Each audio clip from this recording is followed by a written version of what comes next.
आज शून्य सावली दिवस साजरा करण्यात आला, काय सांगाल, कशा प्रकारचा प्रतिसाद लाभला आणि कशा प्रकारे इथे वातावरणातले बदल झाले?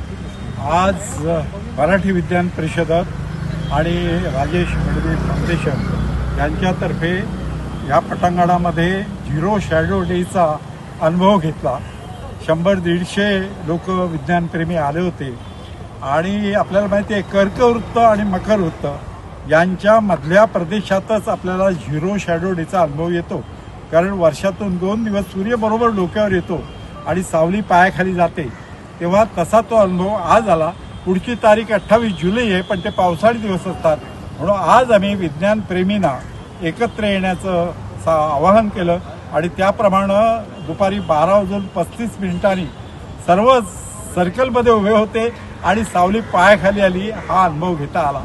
ठाणेकर, ठाणे, डोंबिवली, बोरिवली, कल्याण इथून हा आजचा अनुभव घेता येणार. आज जर कोणाचं राहिलं असेल तरी उद्या दुपारी 12:35 जरी उन्हात उभे राहिलात तरी तुमची सावली तुमच्या पायाखाली आलेली दिसेल. इथे सिलेंडर मांडला होता आणि सिलेंडरची सावली बरोबर खाली गेल्यामुळे अदृश्य झाली होती. आणि गुरुकुल्य सोमण सर यांचा हा स्तुत्य उपक्रम इथे आपण आज बघितला, शून्य सावली दिवस. मी सर्व शाळांना अपील करीन की आपल्या करिक्युलममध्ये हा दिवस आपण प्रात्यक्षिक म्हणून सगळ्या विद्यार्थ्यांना दाखवायला पाहिजे.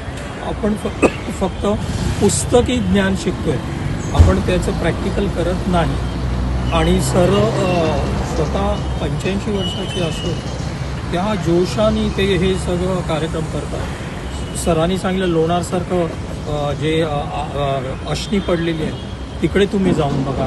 शहापूरला नवीन टेलिस्कोप लावलेले आहेत, तिथे जाऊन बघा.